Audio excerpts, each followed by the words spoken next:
اللہ جو رحمت لوگوں کے لیے کھول دے تو کوئی اسے بند کرنے والا نہیں، اور جسے وہ بند کر دے تو اس کے بعد اسے کوئی کھولنے والا نہیں، اور وہ بہت زبردست خوب حکمت والا ہے۔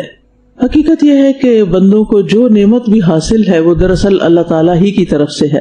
اگر وہ اپنی کوئی بھی نعمت، اور اسی میں شفا بھی آتی، کیونکہ ہم شفا کی دعاؤں کے کانٹیکس میں ان آیات کو پڑھ رہے ہیں، تو شفا کا مالک بھی وہی ہے، شفا بھی اسی کے ہاتھ میں ہے، تو وہ اپنی نعمت جب کسی کو دینا چاہے تو کوئی اسے روکنے والا نہیں، اور اگر وہ روک دے تو کوئی دینے والا نہیں۔ تو اس سے کیا پتہ چلتا ہے کہ ایبسولوٹ اتھارٹی، کنٹرول صرف اور صرف اللہ کے پاس ہے، کسی چیز کو دینے کا بھی اور کسی چیز کو روکنے کا بھی۔ یہ چیز انسان کو حوصلہ بھی دلاتی ہے اور فکر مند بھی کرتی ہے۔ حوصلہ کیا ہوتا ہے کہ میں اگر اپنے رب کو پکاروں گا، دعا کروں گا، تو میرا رب میری پکار سنے گا اور مجھے وہ عطا کرے گا جو میں مانگ رہا ہوں۔ اور یہاں پر لفظ رحمت استعمال ہوا ہے۔ رحمت کا لفظ جو ہے اس میں بہت ساری چیزیں شامل ہو جاتی، ایک جامع لفظ ہے۔ قرآن مجید میں اور حدیث وغیرہ میں یہ رحمت کا لفظ کئی جگہوں پر استعمال ہوا ہے مختلف چیزوں کے لیے، جیسے بارش، رزق، امن، صحت، عزت، حکومت، مال، اولاد، یا پھر مانوی نعمتیں جیسے علم اور حکمت، ایمان، اسلام، دعاؤں کی قبولیت، توبہ کی توفیق، یہ سب اللہ کی رحمت کے مظاہر ہیں۔ تو یہ سب اللہ کے اذن سے ہی ہمیں ملتی ہیں، لہذا ہم اگر بیمار ہوں تو پھر کیا کرنا چاہیے؟ اللہ کی رحمت کا وسیلہ کر کے اللہ کی رحمت مانگنی چاہیے کہ اللہ تو اپنی رحمت ہم پر نازل فرما، یعنی ہمیں شفا عطا فرما۔ تو جو نعمت، جو چیز بھی ہمیں ملتی ہے چھوٹی یا بڑی، وہ محض اللہ عز و جل کے فضل سے ہمیں ملتی، اسی کی رحمت سے آتی ہے۔ کوئی دوسرا نہ اسے دینے پہ قادر ہے نہ روکنے پہ قادر ہے۔ تو اس سے انسان پھر دوسرے انسانوں سے توقعات کم رکھتا ہے اور ساری توقعات کس سے وابستہ کر لیتا ہے؟ اللہ سبحانہ وتعالیٰ سے۔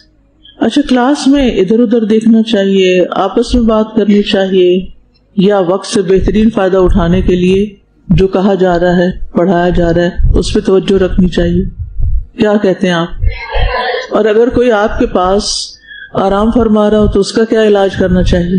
اس کو چھوڑ دینا چاہیے یا پھر اسے ہلانا چاہیے کہ سیدھے ہو کے بیٹھو؟ اپنے دائیں بائیں دیکھیں، جو لوگ بھی ٹیک لگا کے بیٹھے ہیں نا ہاتھوں کی، ان کے ہاتھ نیچے کریں، کمرے سیدھی کریں، سیدھے ہو کے بیٹھے۔ اگر آپ گلاس کو ٹیڑھا کر دیں تو اسے پانی ڈالا جا سکتا ہے؟ جو ڈالیں گے وہ کیا ہوگا؟ گر جائے گا۔ تو جو لوگ ٹیڑھے ہو کے بیٹھتے ہیں نا آرام فرما کے، ان کے اندر نہیں جاتا پھر کچھ۔ تو اپنے وقت سے فائدہ اٹھائیں، ورنہ آپ اپنے اوپر خود ظلم کر رہے ہیں اور ساتھ بیٹھے ہوں پہ بھی ظلم کر رہے ہیں۔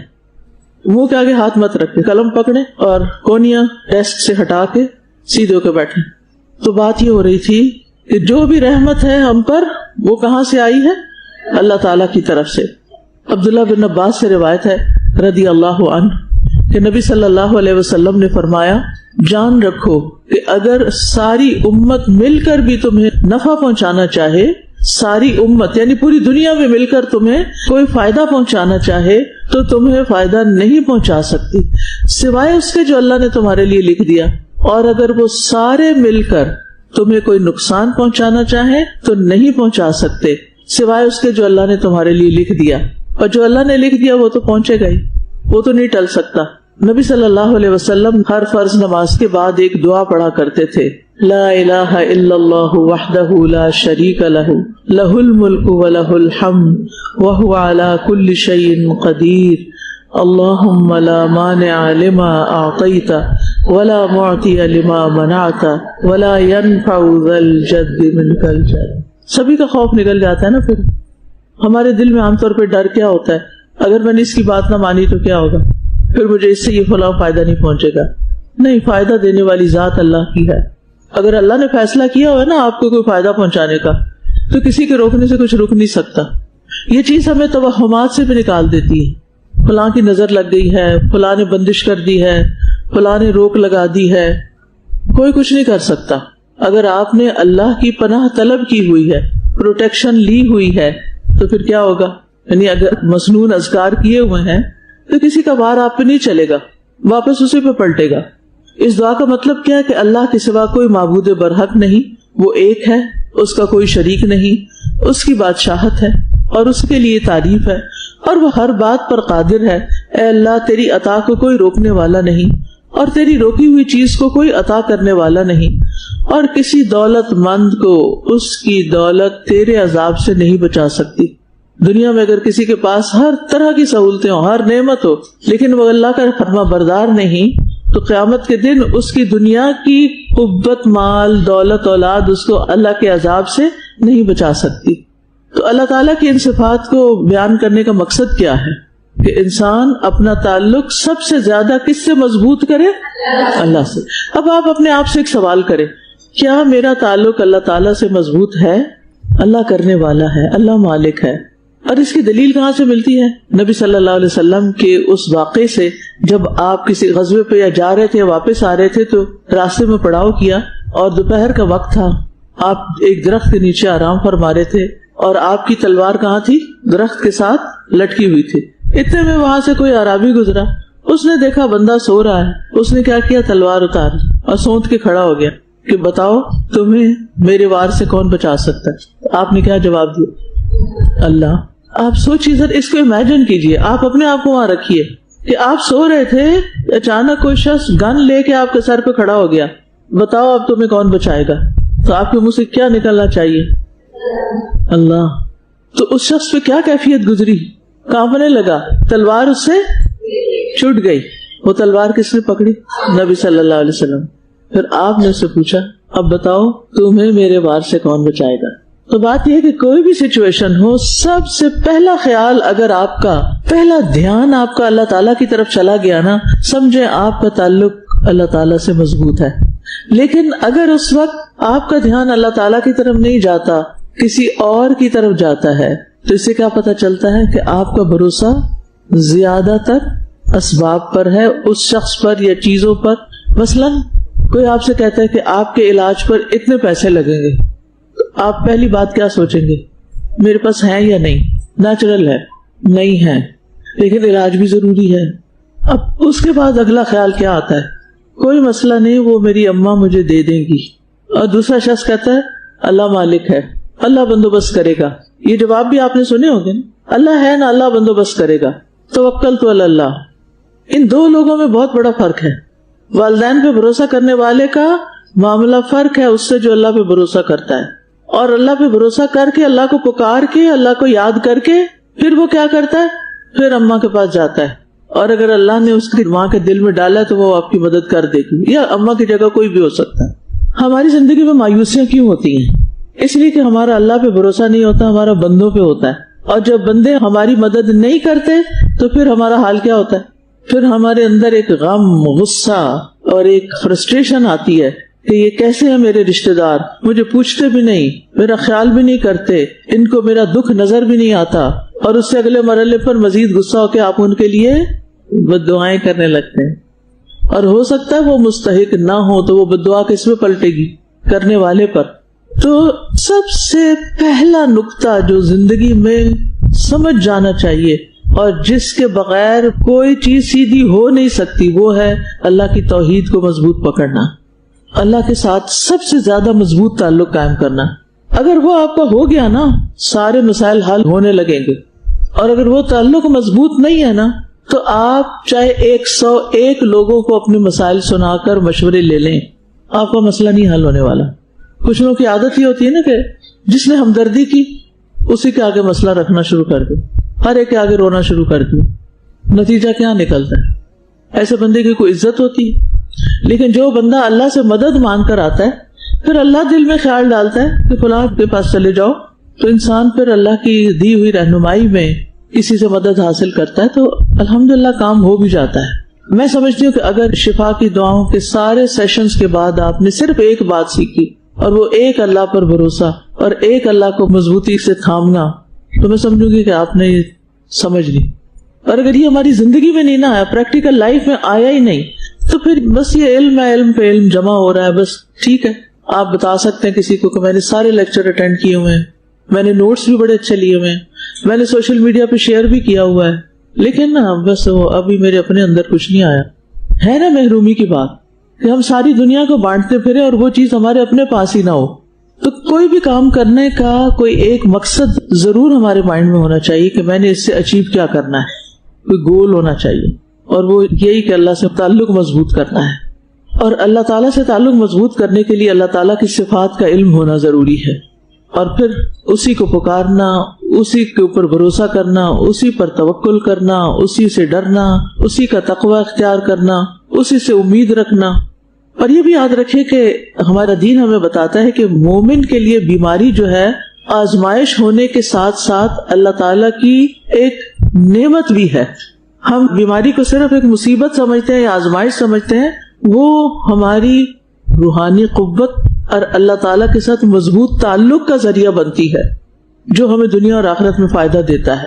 کیونکہ مومن پر جب کوئی تکلیف آتی ہے تو اس کے گناہ معاف ہونے لگتے ہیں، اس کے درجے بلند ہونے لگتے ہیں، اس کے دل میں عاجزی پیدا ہونے لگتی ہے، اس کا اللہ تعالیٰ کے ساتھ تعلق مضبوط ہونے لگتا ہے، وہ صبر اور استقامت کا مظاہرہ کرتا ہے، اپنی آخرت کی فکر کرنے لگتا ہے، اس کی تیاری میں مزید مشغول ہو جاتا ہے. عام دنوں میں صدقہ کرنے کا خیال شاید روز نہ آئے آپ کو، لیکن جب کوئی تکلیف آتی ہے تو پھر لازماً خیال آتا ہے کہ کچھ تو کروں، یا پہلا خیال یہی آتا ہے. اور اللہ تعالیٰ واقعی سنتا ہے. ریسنٹلی کسی نے اپنا ایک واقعہ مجھے بتایا، یہ فرسٹ ہینڈ سٹوری جو میں نے ان سے سنی، مجھے ان کے گھر جانے کا اتفاق ہوا. وہ کہتی ہے کہ ہمارے گھر میں مہمان آ رہے تھے، اور ہم جب صبح نماز پڑھنے کے لیے اٹھے تو ہمارے گھر کا پانی بند تھا، اور اس کی کوئی وجہ ہی سمجھ نہیں آ رہی تھی. قریب ہی ایک اور گھر تھا، وہاں کا پانی چل رہا تھا. یعنی ایک تو تھا نا کہ سارے گھروں کا بند ہو جائے، صرف ان کے گھر کا بند تھا. کہتی ہے کہ بہت پریشانی ہوئی کہ مہمانوں نے آنا ہے اور پھر کیا ہوگا، کھانا پینا، وضو، فریش ہونا، بہت ساری چیزیں ہوتی، عام روزمرہ زندگی بھی رک جاتی. کہاں یہ کہ مہمان آئے ہو تو ان کے ساتھ کیا کریں گے. کہتی کہ میں نے نماز پڑھی، صدقہ کیا اور اللہ تعالیٰ سے دعا کی، اور میں نے اپنی میڈ سے کہا کہ جا کے ذرا باہر والا والو دیکھ کر آؤ، جو گھر کے باہر ہوتا ہے نا کنیکشن، اس کو ذرا دیکھ کر آؤ. جب وہ وہاں گئی تو وہاں ایک تعویذ لٹک رہا تھا، تو وہ توڑ کر لے آئی. کہتی کہ یہ دیکھیں، اور جو ہی اس تعویذ کا اتارنا تھا 2-3 منٹ کے اندر پانی سارے گھر کا بحال ہو گیا. اب دیکھیے کہ شیطانی قوتیں، شر ہر جگہ پھیلا ہوا، اور رات کے اندھیرے میں اور پھیلتا ہے. آپ سو رہے ہیں، آپ نے رات کی دعائیں پڑھی، آپ سو رہے ہیں، فجر ہو چکی ہے، وہ جو رات کی بندش تھی نا وہ ختم ہو چکی ہے، اب آپ کو نئی دعائیں پڑھنے کی ضرورت ہے. اسی لیے صبح اور شام پڑھنی ہوتی ہے نا، وہ ابھی آپ نے نہیں پڑھی. اس وقت سے شیطان نے فائدہ اٹھایا اور اپنا کام کر لیا. یہ جو لوگ صبح سوتے رہتے ہیں نا، وہ ان کی بات نہیں کری، جنرل بات کر رہی. جو صبح سوتے رہتے ہیں، نماز نہیں پڑھتے، تو شیطان کیا کرتا ہے، ان کے کان میں پیشاب کرتا ہے، نحوست کے ساتھ اٹھتے ہیں، پروٹیکشن کے بغیر گھر سے نکلتے ہیں، پھر کہتے ہیں ہماری زندگی میں یہ مسئلے پیش آ گئے. آپ زندگی گزاریں سنت کے مطابق. یہ بتائیے کہ صحابہ میں سے کتنے صحابہ تھے جنہوں نے آ کے نبی صلی اللہ علیہ وسلم سے یہ شکایت کی ہو کہ ہمارے اوپر بندش ہو گئی ہے. سیرت پڑھتے ہیں نا آپ لوگ، کیا یہ ہر وقت یہ ہو رہا تھا؟ نہیں. بہرحال کہنے کا مطلب یہ ہے کہ ہمیں تکلیف کے وقت بھی سب سے پہلا خیال کس کا آنا چاہیے؟ اللہ تعالیٰ کا. دعا کرنی چاہیے، کس سے مدد مانگنی چاہیے؟ وَاسْتَعِينُوا بِالصَّبْرِ وَالصَّلَاةِ. کوئی چیخ پکار نہیں، صدقہ کرنا چاہیے، اللہ کی طرف رجوع کرنا چاہیے. اور اگر اللہ تعالیٰ نے رحمت کا دروازہ کھول دیا تو بس ساری مشکل آسان ہو جائے گی، کوئی رکاوٹ نہیں آئے گی. اور اللہ کی رحمت پانے کے لیے کچھ کام کرنے پڑتے ہیں. اللہ اور اس کے رسول کی اطاعت، وَأَطِيعُوا اللَّهَ وَالرَّسُولَ لَعَلَّكُمْ تُرْحَمُونَ. سنت کے مطابق زندگی گزاریں، اپنے فرائض کو ادا کریں. قرآن کو پڑھنا اور اس پر عمل کرنا اللہ کی رحمت لاتا ہے. وَهَذَا كِتَابٌ أَنزَلْنَاهُ مُبَارَكٌ فَاتَّبِعُوهُ وَاتَّقُوا لَعَلَّكُمْ تُرْحَمُونَ. اور یہ ایک کتاب ہے جسے ہم نے نازل کیا، بڑی برکت والی، بس اس کی پیروی کرو اور بچ جاؤ، تقوی اختیار کرو تاکہ تم پہ رحم کیا جائے. اسی طرح نیک اعمال کرنا. سورۃ الجاثیہ کی آیت نمبر 30 ہے، رہے وہ لوگ جو ایمان لائے اور نیک عمل کیے تو اللہ انہیں اپنی رحمت میں داخل کرے گا. جو لوگ ایمان لائے اور انہوں نے کیا کیا؟ نیک عمل کیے، تو اللہ تعالیٰ ان کے ساتھ کیا معاملہ کرے گا؟ انہیں اپنی رحمت میں داخل کرے گا. یہی واضح کامیابی ہے، یہ کھلی واضح کامیابی ہے. اگر کامیابی چاہتے ہیں دنیا اور آخرت کی تو ایمان لا کر نیک عمل کرنے شروع کریں. جو نیک کام کرنے کی اپرچونٹی ملتی ہے اس کو پوری طرح اویل کریں، اس سے فائدہ اٹھائیں. پھر استغفار کرنا. لولا تستغفرون اللہ لعلکم ترحمون. صالح علیہ السلام نے اپنی قوم سے کہا تھا تم اللہ سے بخشش کیوں نہیں مانگتے تاکہ تم پہ رحم کیا جائے. تو جو چاہتا ہے اس پہ رحم کیا جائے وہ کس چیز کی کثرت کر دے؟ استغفار کی. دوسروں پر احسان کرنا. احسان کیا ہوتا ہے؟ کوئی ہمارے ساتھ نیکی کرے یا نہ کرے، اللہ کی خاطر کرتے جانا. اچھا اس میں آپ دیکھیے، اگر کوئی شخص آپ کو گالیاں دے رہا ہے، کئی لوگ دیتے ہیں نا گالیاں، کبھی آپ میں سے کسی نے گالیاں سنی ہے؟ ہاتھ کھڑا کیجیے، کوئی ہاتھ نیچے نہیں ہے.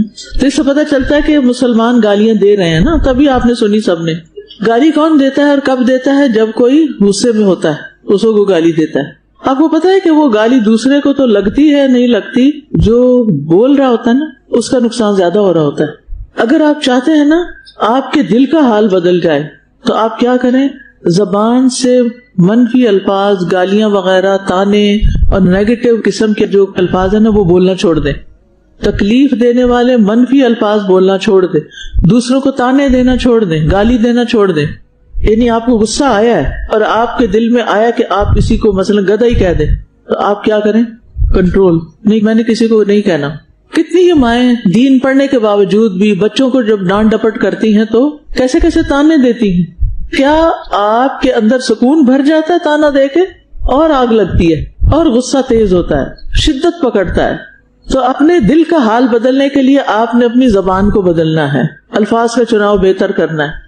یہ ایک نصیحت ہے، اگر آپ اس پر عمل کر لیں تو آپ کو ایسی بہترین کامیابی ہوگی کہ آپ زندگی بھر یاد رکھیں گے.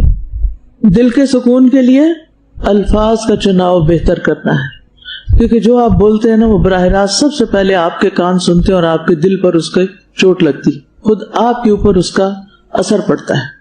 مثلا آپ کو کسی پہ غصہ ہے، آپ اس کی غیبت کرنا چاہتے ہیں، وہ ایسا ہے، وہ ویسا ہے، وہ کام چور ہے، وہ نکما ہے، وہ فلاں غلط کام کرتا ہے، یہ کرتا ہے، وہ کرتا ہے، اس نے ایسا کیا، اس نے ویسا کیا. اچھا اب آپ یہ ساری باتیں کرتے ہیں. اگر تھوڑی دیر کے لیے آپ روک کے کہیں کہ بس اللہ تعالیٰ اس کو ہدایت دے اور اس کو سمجھ دے، الفاظ بدل دیں. بس آپ کے دل میں غصہ ہے، کوئی بات نہیں، اس کو نکالنا چاہتے ہیں، الفاظ بدل دیں. برے برے لقب دینے کی بجائے کیا کریں؟ برے لقب دینے سے منع کیا گیا نا. کس نے منع کیا ہے؟ اللہ تعالیٰ نے. کہاں کیا ہے؟ قرآن میں وَلَا تَنَابَزُوا بِالْأَلْقَابِ لَا يَغْتَبْ بَعْضُكُمْ بَعْضًا. تو آپ کیا کریں؟ الفاظ بدل دیں. اللہ اس پر رحم کرے، بس اللہ تعالیٰ اس کو ہدایت دے، اللہ تعالیٰ اسے اپنی زبان کنٹرول کرنے کی توفیق دے. یعنی آپ پازیٹیو باتیں کرنا شروع کر دیں، دعائیں دینا شروع کر دیں اس کو، تو آپ کے اندر سے ایک غبار سا بھی نکل جائے گا اور آپ کو قرار بھی آ جائے گا، سکون بھی آ جائے گا. وہ کل بے قراری کی بات کی تھی نا میں نے، تو ہم بے قرار لوگوں کے رویوں کی وجہ سے ہوتے ہیں، ہمارے اندر بے قراری آتی، اس کے نتیجے میں پھر ہم ان کے خلاف باتیں شروع کر دیتے ہیں، ان کی بے عزتی شروع کر دیتے ہیں، ان کے ساتھ کیا معاملہ کرتے ہیں؟ بدتمیزی کا معاملہ کرتے ہیں. آپ دیکھیے کہ اگر کوئی اپنے والدین کی عزت نہیں کرتا، ریزن کوئی بھی ہو سکتی، آپ کیا کہیں گے اس شخص کے بارے میں؟ کیا لوگ اس کی عزت کر سکتے ہیں جو اپنے والدین کی نہیں کرتا؟ نہیں کرتے. اب یہ اپنے آپ کو بڑا حق بجانب سمجھ رہا ہے کہ سارا قصور میرے ماں باپ کا ہے، انہوں نے غلط تقسیم کی ہے، انہوں نے یہ زیادتی کی ہے، فلاں وقت میں مجھے چھوڑ دیا، وغیرہ وغیرہ. آپ نے کبھی کسی کو سنا اپنے ماں باپ کی شکایتیں کرتے ہوئے؟ کس نے سنا؟ اللہ اکبر. ہر بندے کو شکایت اپنے ماں باپ سے. تو اس سے کیا پتہ چلتا ہے کہ دلوں میں والدین کا کوئی احترام نہیں ہے. پھر جب احترام ہی نہیں ہے تو کیا والدین کا احترام نہ کرنا احسان کرنے میں آتا ہے؟ وہ بالوالدین احسان نہیں. احسان کیا ہے کہ وہ نہیں اچھا کر رہے آپ سے، آپ کو شکایتیں ہیں، لیکن آپ کیا کر رہے ہیں؟ پھر بھی اچھا کر رہے ہیں.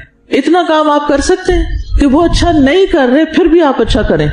انہوں نے آپ کی بچپن میں بہت پٹائی کی ہے، آپ ان کو اللہ کی خاطر معاف کر دیں اور ان کے لیے رحمت کی دعا کریں.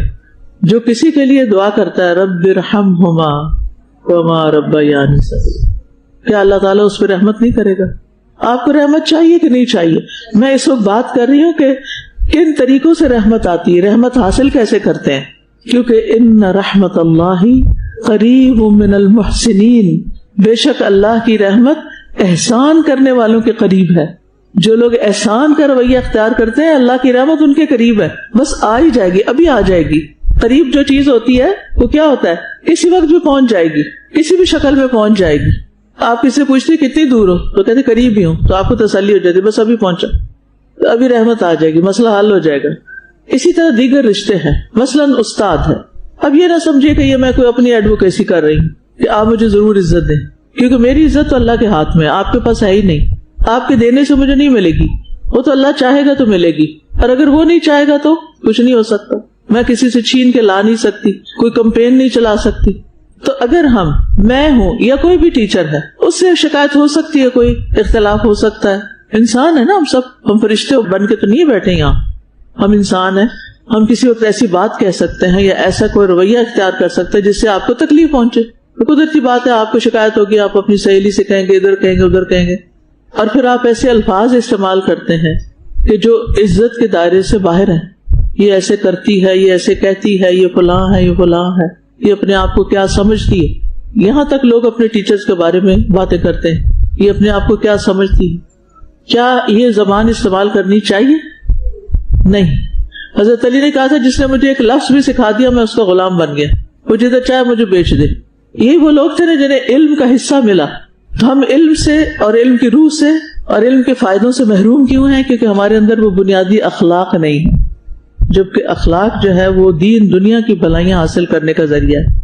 تو جو محسن ہوتے ہیں اللہ کی رحمت ان کے قریب ہوتی ہے، اور جس پہ اللہ کی رحمت ہو جائے اس کے بارے نیارے ہو جاتے ہیں. تو ہر رشتے میں آپ نرمی بھی برتیں، مگر ایک جو ڈسٹینس ہے نا، انویزیبل ڈسٹینس، وہ بھی مینٹین کریں. کسی کی حدود میں اس طرح نہ داخل ہوں کہ آپ ادب اور احترام کی حدیں پار کر جائیں. وہ کہتے ہیں نا کہ احبب حبیبک ہونا ما عسى ان يكون بغيضك يوما ما وابغض بغيضك هونا ما عسى ان يكون حبیبک یوما ما. اپنے دوست سے اتنی محبت نہ کرو کہ ایک دن وہ تمہارا دشمن ہو تو پھر تمہیں مشکل ہو جائے، اور اسی طرح اپنے دشمن سے اتنی نفرت نہ کرو، اتنا بغض نہ رکھو، ہو سکتا ہے کہ ایک دن وہ تمہارا دوست بنے تو پھر تمہیں شرمندگی ہو اپنے پچھلے رویے پر. تو ہر معاملے میں اعتدال اس کو خوبصورت بناتا ہے. ہر رشتے میں اعتدال رکھیے. ایون ہسبینڈ وائف کا رشتہ ہے اس میں بھی اعتدال، کیونکہ وہاں بھی ایک احترام ہے. اور کسی بھی تعلق میں جب احترام ختم ہوتا ہے، حدیں پار ہوتی ہیں، تو پھر شیطان فساد اور لڑائیاں ڈلواتا ہے، پھر زندگی اجیرن ہو جاتی ہے. اور جو مصیبت بھی تمہیں پہنچتی ہے تو وہ تمہارے اپنے ہاتھوں کی کمائی کی وجہ سے ہے، اور بہت سی چیزوں سے تو وہ درگزر فرما دیتا ہے. یعنی کوئی بھی مصیبت، اور خاص طور پر اگر کوئی بیماری آئی ہے تو بنیادی وجہ کیا ہے؟ اس کی ریزن تم خود ہو. یا تو کھانے میں بے احتیاطی کی ہے، اور اگر آپ کہیں نہیں میں تو بالکل صحیح ڈائٹ لیتی ہوں، میری کھانے میں کوئی بھی جنک فوڈ نہیں ہے. اللہ تعالیٰ نے ہمیں صرف حلال کھانے کا نہیں کہا، ساتھ ہی کیا کہا ہے؟ طیب بھی. ہم آدھے حکم پر عمل کرتے ہیں اور آدھے کو چھوڑ دیتے ہیں. ایسا ہے یا نہیں؟ ایسے لوگوں کے بارے میں کیا حکم آیا ہے قرآن میں؟ افتؤمنون ببعض الکتاب وتکفرون ببعض فما جزاء من يفعل ذلك منكم الا خزي في الحیاۃ الدنیا. آپ دیکھیے آگے بھی آئے تو بات یہ ہے کہ ہم قرآن کے کچھ احکامات کو لے لیتے ہیں اور جہاں ہماری خواہش نفس سے کوئی چیز ٹکرائی اس کو چھوڑ دیتے ہیں. کھانے کے معاملے میں ہماری بے احتیاطیاں، اب تو حلال حرام کی بھی صحیح پرواہ نہیں رہی لوگوں کو، لیکن چلے اس میں ماشاءاللہ ابھی بھی مسلمان بہت کانشیس ہیں. خنزیر نہیں کھائیں گے، شراب نہیں پئیں گے، بہت سارے لوگ دیکھ کے انگریڈینٹس لیں گے. لیکن طیب فوڈ جو جنک کا اپوزٹ کہہ لیں، اس میں احتیاط نہیں برتنی. نبی صلی اللہ علیہ وسلم نے ساری زندگی میدے کی روٹی دیکھی بھی نہیں، چکھنے کی بات نہیں میں کر رہی، دیکھی بھی نہیں. اور ہماری زندگی میں ہر روز کچھ نہ کچھ میدے کا ضرور شامل ہے. کیا ہم طیب کھانا کھا رہے ہیں؟ اگر آپ اس کی ہلاکتیں جان لینا کہ میدا کس طرح آپ کی آنتوں کو چپکتا ہے اور وہاں کیا کیا بیماریاں پیدا کرتا ہے، کیونکہ سب سے پہلے تو میدا ہی بیمار ہوتا ہے اور باقی بیماریاں وہاں سے پھوٹتی ہیں. بدترین برتن ہے یہ، اس کی رگیں سارے جسم میں جاتی ہیں. تو آپ دیکھیے کہ پہلی چیز تو ہمارا اپنا ہی قصور ہوتا ہے. لیکن اگر آپ کہیں نہیں کھانے کے معاملے میں ہر سنت کا میں اہتمام کرتی ہوں، تو پھر کیوں بیماری آ گئی؟ اور بعض بیماریاں کیسی، سارے ٹیسٹ کلیئر پھر بھی بیماری کا نہیں پتہ چل رہا. اب ڈاکٹر پریشان ہے، اس کو دوا سوج ہی نہیں رہی، کیا دوا دے اور کیا نہ دے. کیا ایسی صورتحال ہے؟ کتنی دفعہ آپ نے سنا ہوگا. پھر ایک اور ریزن تلاش کیجئے. زندگی میں کسی کا حق تو نہیں مارا، اللہ کی نافرمانی کا تو کوئی کام نہیں کیا، کوئی ایسا گناہ کا ارتکاب تو میں نہیں کر رہی کہ جو اس بیماری کو لانے کا سبب بنا ہے. یعنی تکلیفوں آزمائشوں کے آنے کے کچھ اسباب ڈائریکٹ ہوتے ہیں، کچھ انڈائریکٹ ہوتے ہیں. تو ان میں سے ایک یہ ہے کہ انسان کے اوپر مصیبت اس کے اپنے گناہوں نافرمانیوں کے نتیجے میں آتی ہے، جس کی یہاں بات آئی وَمَا أَصَابَكُم مِّن مُّصِيبَةٍ، کوئی بھی فَبِمَا كَسَبَتْ أَيْدِيكُم، تمہارے اپنے ہاتھوں کی کمائی، تم خود ہی ریزن ہو. وَيَعْفُو عَنْ كَثِيرٍ، اور وہ بہت سی چیزیں معاف بھی کر دیتا ہے. عَنْ كَثِيرٍ، اگر وہ ہر چیز پہ پکڑنے لگے تو ہم قدم نہ اٹھا سکیں، چلنے کے قابل نہ ہو، بولنے کے قابل نہ ہو، کچھ نہ رہے ہمارا. تو کیا کرنا چاہیے پھر جب یہ احساس ہو جائے کہ میری اپنی کوئی غلطی ہے یا میں خود ہی سبب ہوں؟ تو پھر انسان اس پر استغفار کرے، اللہ سے معافی مانگے. اب یہ مصیبت اللہ تعالیٰ نے کیوں بھیجی؟ تاکہ اس بندے کی صفائی ہو جائے، اس کے گناہ معاف ہو جائیں. یا پھر یہ اور کوئی زیادہ نیک عمل نہیں کرتا، اس تکلیف میں پڑنے کی وجہ سے اس کے درجے بلند ہو جائیں. یعنی بعض اوقات یہ ہوتا ہے کہ آپ کوئی ایسا گناہ بھی نہیں کر رہے ہوتے، کسی کے ساتھ زیادتی بھی نہیں کر رہے ہوتے، لیکن پھر بھی آپ کسی ٹربل میں ہوتے ہیں. بعض اوقات اللہ کے بڑے نیک بندوں پر کوئی آزمائشیں آ جاتی ہیں. وہ کس لیے آتی ہیں؟ پھر درجات کی بلندی کے لیے، کہ ان کے نیک عمل ہیں مگر اتنے نہیں جتنے وہ اللہ کے پسندیدہ، اور اللہ ان کو اور اوپر لے جانا چاہتا ہے. تو درجات کی بلندی اور صبر کا اجر جو بے حساب ہے، ان لمیٹڈ ہے، وہ اجر دینے کے لیے بھی اللہ تعالیٰ انسان کو امتحان میں ڈال دیتا ہے. اور اسی لیے ہم دیکھتے ہیں کہ انبیاء اور نیک لوگوں پر آزمائشیں زیادہ آتی ہیں. وَيَعْفُو عَنْ كَثِيرٍ، اور کچھ گناہ ایسے ہیں جو اللہ تعالیٰ ایسے ہی معاف کر دیتا ہے کیونکہ وہ غفور الرحیم ہے. معاف کرنے کے بعد آخرت میں اس پر مواخذہ نہیں فرمائے گا. نبی صلی اللہ علیہ وسلم نے فرمایا اگر اللہ نے دنیا میں اپنے بندے کی پردہ پوشی کی تو وہ آخرت میں بھی اس پر پردہ ڈال دے گا. لہٰذا اگر آپ کے کچھ گناہ ایسے ہیں زندگی میں جو کسی کو نہیں پتا تو بس چپ ہی رہیں. اب کسی کو کہانی نہیں سنانے کی ضرورت کہ اب تو میں نیک بن گئی ہوں لیکن پہلے میں بڑی گناہ گار تھی اور میں یہ فلاں فلاں غلط کام کرتی. وہ اصل میں گلٹ ہوتی ہے نا، اندر بوجھ ہوتا ہے، تو انسان چاہتا ہے میں کسی کو بتا کے تو اس بوجھ کو ہٹاؤں. بس اللہ تعالیٰ کے سامنے اللہ سے معافی مانگ لے، کسی کا ذکر نہ کرے. کوئی مصیبت اللہ کے اذن کے بغیر نہیں پہنچتی، اور جو اللہ پر ایمان رکھتا ہے وہ اس کے دل کو ہدایت دے دیتا ہے، اور اللہ ہر چیز کو خوب جاننے والا ہے. یہ آیت جان، مال، اولاد، احباب کے مصائب سب کو شامل ہے. یعنی بندوں پہ نازل ہونے والے سارے مصائب اللہ کی قضاء اور قدر سے ہیں، جس کا اللہ تعالیٰ کو پہلے سے علم ہے. تو مصیبت پہنچنے پر یہ عقیدہ رکھنا چاہیے کہ یہ اللہ کے اذن سے ہی آئی ہے، اور ایسا شخص مصیبت آنے پر اللہ سے راضی رہتا ہے. اور مصیبت کیوں آتی ہے؟ کہ اس کے ذریعے سے انسان کو ہدایت دی جائے. کتنے لوگ ہیں جو بھٹکے ہوئے تھے، زندگی میں کوئی حادثہ ہوا اللہ کی طرف آ گئے، دین پڑھنے لگ گئے. تو ایسے وجوہات جو ہوتی ہیں وہ انسان کے دل کو نرم کر دیتی ہیں. انسان کی جو سوئی ہوئی نفسیات ہے نا، جو ہلچل پیدا ہو جاتی. انسان ایک غافل تھا، وقت ضائع کر رہا تھا، کوئی ڈائریکشن نہیں تھی لائف میں، کہ اچانک کوئی اللہ تعالیٰ نے ایسی آزمائش بھیجی کہ وہ جاگ اٹھا کہ یہ کیا ہو گیا میرے ساتھ. تو پوری زندگی کا رخ ہی بدل جاتا ہے.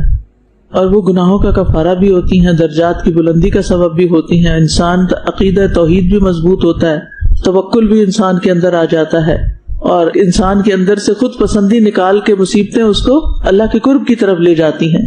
اور ویسے بھی آپ دیکھیں کہ مصیبت میں لوگوں کی حقیقت سامنے آتی ہے. آپ کون ہیں، کیا ہیں.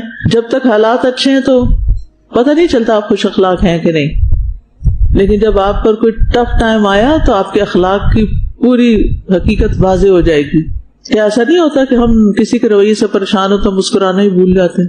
تو جو امتحانات کڑے ہوتے ہیں، جو امتحانات مشکل ہوتے ہیں، وہ انسانوں کو کسی بڑے کام کے لیے تیار کر دیتے ہیں. اے اللہ، بے شک میں تیرا بندہ اور تیرے بندے کا بیٹا اور تیری بندی کا بیٹا ہوں. میری پیشانی تیرے قابو میں ہے، میرے حق میں تیرا حکم جاری ہے، تیرا فیصلہ میرے بارے میں انصاف پر مبنی ہے. میں تجھ سے سوال کرتا ہوں تیرے ہر اس نام کے ساتھ جو تو نے اپنے لیے رکھا، یا تو نے اپنی مخلوق میں سے کسی کو سکھایا، یا تو نے اپنی کتاب میں اتارا، یا تو نے اسے اپنے پاس علم غیب میں رکھنے کو ترجیح دی کہ تو قرآن کو میرے دل کی بہار، میرے سینے کا نور، میرے غم کو دور کرنے والا اور میری فکر کو لے جانے والا بنا دے. بہت ہی زبردست دعا ہے، اور اس دعا کو پڑھنے کی فضیلت بھی آتی ہے حدیث میں. یہ مسند احمد کی روایت ہے. عبداللہ بن مسعود رضی اللہ عنہ سے روایت ہے کہ رسول اللہ صلی اللہ علیہ وسلم نے ارشاد فرمایا، جس شخص کو جب کبھی کوئی مصیبت یا غم لاحق ہو اور وہ یہ کلمات کہہ لے تو اللہ تعالیٰ اس کی مصیبت اور غم کو دور کر کے اس کی جگہ خوشی عطا فرمائیں گے. کتنی بڑی بشارت. اور وہ کلمات یہ ہیں جو اس وقت آپ نے اس دعا میں پڑھے ہیں. اور اس میں آپ دیکھیں کہ انسان کو عموماً غم یا ہم یا پریشانی کیوں ہوتی ہے. جب اس سے کوئی چیز چلی جاتی ہے، کوئی مال کا نقصان ہو جاتا ہے یا جان کا نقصان ہوتا ہے یا کوئی شخص چلا جاتا ہے یا کوئی چیز کھو جاتی ہے، یعنی عموماً انسان کو جب کوئی نقصان ہوتا ہے تو اسے غم پہنچتا ہے یا ہم فیوچر کی فکر لگتی ہے، انزائٹی ہو جاتی ہے، کیا بنے گا، کیا ہوگا، آگے کیا ہوگا، میرا مستقبل کیا ہوگا. تو ایسے تھاٹس ہر ایک کو آتے ہیں. تو اس کے لیے ہمیں یہ دعا سکھا دی گئی، اور اس دعا میں آپ دیکھیے کہ پہلے تو اپنی حیثیت کا اظہار ہے کہ اللہم انی عبدک وابن عبدک وابن امتک، کہ اللہ تو خالق ہے اور میں مخلوق ہوں، اور میں اعتراف کرتا ہوں کہ میں تیرا ہی بندہ ہوں، تو ہی میرا مالک ہے، تو ہی میرا خالق ہے. اور نہ صرف یہ کہ میرا بلکہ میرے ماں باپ کا بھی. اور ابتدا میں آپ دیکھیں کہ قریبی والدین کا ذکر کیا گیا ہے جن کا انسان براہ راست بچہ ہوتا ہے، بیٹی یا بیٹا. پھر یہ سلسلہ کہاں تک جا پہنچتا ہے؟ آدم اور حوا تک. تو ہم سب کے والدین کون ہیں؟ آدم اور حوا. لہٰذا ہم سب ایک دوسرے کے رشتہ دار ہیں کیونکہ ہم سب ان کی اولاد ہیں. تو ایک ماں باپ کی اولاد آپس میں رشتہ داری ہوتی ہے نا. کل مجھے کسی نے میسج کیا مشورہ کرنے کے لیے کہ ان کی بیٹی کا ایک رشتہ آیا ہے، لڑکا ایئر فورس میں کام کرتا ہے، بہت اچھی جاب ہے اس کی، خاندان بھی بہت اچھا ہے، نمازی بھی ہے، ساری چیزیں ٹھیک ہے، لیکن ایک مسئلہ ہے، اور وہ مسئلہ یہ ہے کہ ان کی ذات مسلی ہے. مسلی ہوتا ہے، جو لوگ گاؤں سے تعلق رکھتے ہیں ان کو مسلی کا مطلب آتا ہوگا. یہ مسلی کا ویسے تو مطلب ہوتا ہے نمازی. آپ کو پتا ہے انگریزوں کے زمانے میں جب بر صغیر پر ان کی حکومت تھی تو انہوں نے جو دینی طبقہ تھا، یعنی کہ مسجد کے مولوی صاحب ہوں یا پھر جو بھی شخص دین سے تعلق رکھتا ہو یا جو نماز روزے کا پابند ہو، تو ان کو مختلف ایسے ٹائٹل دے دی. کچھ لوگوں کو تو سر کا خطاب اور بڑے بڑے اور خطاب دیے گئے تھے، لیکن کچھ لوگوں کو جو خاص طور پر دین کے نمائندہ تھے ان کے نام کچھ اس طرح کے رکھے گئے کہ جس سے وہ گھٹیا قرار پائے. عام طور پر آپ دیکھیے کہ دین ہوتا بھی زیادہ ان لوگوں میں ہے جو معاشرے کے پسے ہوئے طبقات ہیں. عمومی طور پر انبیاء کے فالوورز کون رہے ہیں؟ زیادہ تر. ایکسیپشنل کیسز ہمیشہ ہوتے ہیں، عبد الرحمن بن عوف جیسے یا اور اسی طرح کے صحابہ یا کچھ سردار قبیلوں کے لوگ. لیکن آپ پر ایمان لانے والوں کی جو اکثریت تھی خصوصاً ابتدا میں، اور ویسے بھی حضرت نوح علیہ السلام کے زمانے سے کتنا ارلی پیریڈ ہے، تو اس میں بھی ان کو وہ کہتے ہیں نا کہ آپ کی جو پیروی کرنے والے ہیں وہ معاشرے کے سب سے گھٹیا لوگ ہیں، آپ ان کو اٹھائیں تو پھر ہم آ جائیں گے آپ کے پاس. یہ مینٹالٹی ہر دور میں رہی ہے. اگر حضرت نوح کے دور میں یہ تھی تو پھر آج آپ دیکھیں کہ فتنے اور بھی زیادہ بڑھ گئے. تو اس طرح جو ورکنگ کلاس تھی یا جو لیبر کلاس تھی وہ کام بھی کرتے تھے، محنت مزدوری بھی، اور نمازوں کے بھی پابند تھے. تو ان کا نام کیا رکھ دیا گیا؟ مسلی. کہ یہ مسلی ہے، یعنی بڑی نمازیں پڑھتا ہے، یہ بڑا نمازی پرہیزگار بنتا ہے، جسے عام طور پہ ہم نماز پڑھنے والوں کو کسی نہ کسی تانا شانہ دیتے رہتے ہیں. تو میں نے ان سے کہا کہ جب آپ کو ساری چیزیں پسند ہیں تو پھر آپ کو کیا مسئلہ ہے؟ آپ کو پتہ ہے کہ ہم سب آدم اور حوا کی اولاد ہیں، تو پھر یہ فرق کہاں سے آ گئے؟ آپ تو کسی انسان کے کام کو دیکھیں، اس کے دین کو دیکھیں، اس کے اخلاق کو دیکھیں، نہ کہ آپ ذات کو دیکھیں. اور اگر ذات میں کوئی ایسی معاشرتی اعتبار سے کوئی کمی نظر بھی آتی ہے تو بھی آپ اس کو اگنور کریں، کیونکہ یہ ہمارا ایک مائنڈ سیٹ بن جاتا ہے نا، یہ تو بڑے گھر کا ہے، بڑی اونچی ذات ہے اور یہ نیچ ہے. یہ ذات پات کا تصور کیا اسلام کا تصور ہے؟ وہاں بلال رضی اللہ عنہ کو عزت کس بنا پہ ملی تھی؟ ذات پات کی بنا پر یا دین کی بنا پر یا دین کے لیے قربانیاں کرنے کی بنا پر؟ تو اسی طرح ہمیں بھی ہر انسان کو بطور انسان لینا چاہیے اور اس کے ساتھ اچھے اخلاق سے معاملہ کرنا چاہیے. اور اگر کہیں رشتہ وغیرہ بھی کرنا ہے تو اس میں ہمارا دین کیا سکھاتا ہے کہ کس چیز کو ہم اہمیت دیں؟ دین کو. یعنی ایک نمازی کے مقابلے میں اگر ایک بے نمازی ہے اور وہ مصلی نہیں ہے تو عموماً لوگ اسی کو ترجیح دیں گے، لیکن اس سے آپ خود سوچئے کہ پھر گھر کا ماحول اور گھر کے اندر جو امن سکون اور چین اور راحت ہے وہ کہاں سے آئے گی؟ اللہ کی عبادت اور ذکر کے بغیر تو پھر امن و سلامتی نہیں ہوتی نا. تو بہرحال ہم سب اللہ کے بندے ہیں، اللہ کے بندے ہی کے بیٹا یا بیٹی ہیں، اور اللہ کی بندی یعنی ماں کی طرف اشارہ ہے، اس کی اولاد، یعنی سب کے سب اللہ کی مخلوق ہیں، اور اصل خالق اور مالک اللہ ہی ہے، وہی حالات اور معاملات کی تدبیر کرنے والا ہے. تو ان الفاظ میں انتہا درجے کی عاجزی ہے. تو مانگنے کے لیے پہلی چیز کیا ہونی چاہیے؟ عاجزی. بندوں سے جب آپ مانگتے ہیں تو سر چڑھ کے تھوڑی مانگتے ہیں، ریکویسٹ کرتے ہیں نا، پلیز کرتے ہیں اللہ کے لیے، پلیز، یعنی اپنی حالت بتاتے ہیں. تو اللہ تعالیٰ کو یہ پسند ہے کہ بندہ اپنے آپ کو عبد سمجھے. عبد غلام کو کہتے ہیں نا، اور پھر یہ ہے کہ مزید جو ابن عبدک ابن امتک، یہ اضافہ جو ہے یہ عاجزی پر بھی دلالت کرتا ہے، اور اس کے ساتھ ساتھ اس میں مبالغہ بھی ہو جاتا ہے کہ واقعی بندہ ہی ہوں، کچھ اور نہیں ہوں، کیونکہ میرے ماں باپ بھی تیرے ہی بندے تھے، میں ان کی اولاد ہوں تو میں بھی تیرا ہی بندہ ہوں. تو انتہا درجے کی عبودیت کا اظہار ہے، یہاں پر اعتراف ہے. اور پھر آپ دیکھیے کہ عبد ہونے کی حیثیت سے ہمارا کیا کام ہے کہ ہم کس کی طرف رجوع کریں؟ اللہ کی طرف، کیونکہ اللہ نے ہمیں اپنی عبادت ہی کے لیے پیدا کیا ہے، اور یہی ہمارا مقصد حیات ہے. اکثر لوگ اس بات سے واقف ہیں، یہ آیت بھی آتی ہے ان کو، لیکن انہوں نے اپنا مقصد حیات صرف دنیا کو بنا رکھا ہے. ٹھیک ہے، جبکہ ہمارا مقصد حیات کیا ہونا چاہیے کہ دنیا میں رہتے ہوئے ہم کیا کریں؟ اللہ تعالیٰ کو راضی کریں. ٹھیک ہے، مسلمانوں میں سے بہت سے لوگ عبادت کرتے ہیں، عبادت گزار ہیں، لیکن عبادت کے بارے میں ان کا جو نظریہ ہے یا فہم ہے یا عبادت کا جو معنی ہے وہ ناقص ہے. وہ عبادت مسجد کے اندر کرتے ہیں، مارکیٹ میں نہیں کرتے، گھر کے اندر کرتے ہیں، کسی شادی بیاہ پہ کہیں اور جائیں، گھر سے باہر یا سفر پہ جائیں تو نہیں کرتے. تو یہ جزوی عبادت ہے. اصل عبادت کیا ہے کہ انسان ہر جگہ اللہ کا بندہ بن کر رہے، ہر جگہ، چاہے آپ گھر پہ ہیں، چاہے گھر سے باہر ہیں، آپ جاب پر ہیں، کسی پڑھائی میں ہیں، کسی اسکول کالج یونیورسٹی میں، ہر جگہ آپ کس چیز کے نمائندہ ہوں؟ اسلام کے نمائندہ ہوں، دین کے نمائندہ ہوں.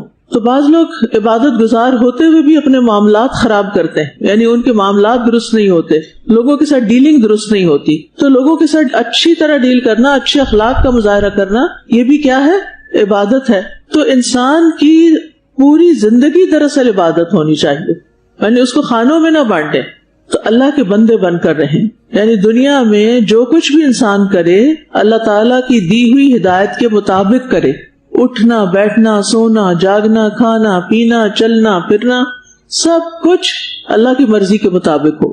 گھر میں بھی اپنے گھر والوں سے اچھا سلوک، پڑوسیوں سے اچھا سلوک، جاب پلیس پر اچھا سلوک، بازار میں جاتے ہیں کچھ خریدتے ہیں کچھ بیچتے ہیں، وہاں ایک دوسرے سے اچھا معاملہ، اسکول کالج میں ہیں، آپ کے کولیگز ہیں، کلاس فیلوز ہیں، ہر ایک کے ساتھ اچھا معاملہ اور ان حدود کا خیال رکھتے ہوئے معاملہ جو اللہ نے قائم کی ہے. کیونکہ بعض اوقات میل فیمیل کا انٹریکشن ہوتا ہے تو اس میں بھی اللہ کی حدود پامال نہیں ہونی چاہیے. ایک اور چیز بھی یاد رکھیے کہ ایک بنیادی مقصد ہے ہمارا بحیثیت فرد کے، اور وہ ہے عبادت، لیکن بحیثیت امت کے بھی ہمارا ایک مقصد وجود ہے. وہ کیا ہے؟ دعوت دین. انفرادیت میں کیا ہے؟ عبادت. اور اس کو کافی نہ سمجھے، یہ آدھا کام ہے بحیثیت فرد کے، لیکن بحیثیت امت کے آپ کی ذمہ داری دعوت دین بھی بنتی ہے، لیکن اکثر لوگ اس کو بھولے ہوئے ہیں. بہرحال آگے کہتے ہیں ناصیتی بیدک ماض فی حکمک عدل فی قضاؤک.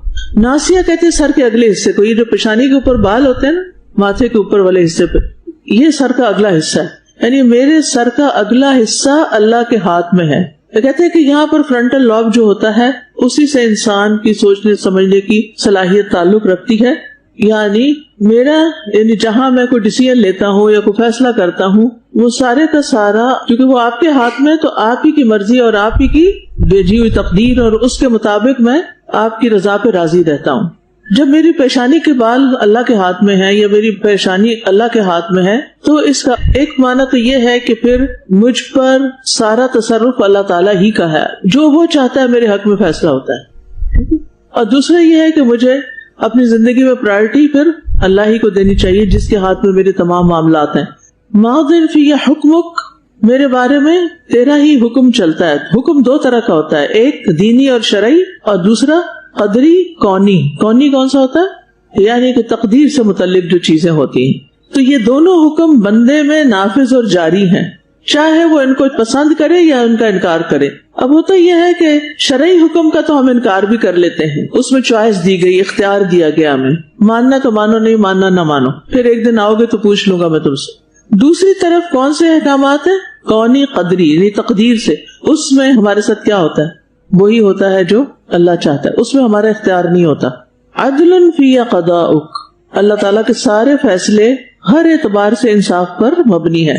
یعنی آپ میرے بارے میں جو بھی فیصلہ کریں وہ سراسر عدل ہے، انصاف پر مبنی ہے، کیونکہ اللہ تعالیٰ کسی پر ظلم نہیں کرتا. قرآن مجید میں آتا ہے وَمَا أَنَا بِظَلَّامٍ لِّلْعَبِيدِ، اور میں اپنے بندوں پر بالکل بھی ظلم کرنے والا نہیں، قطعاً نہیں ظلم کرتا.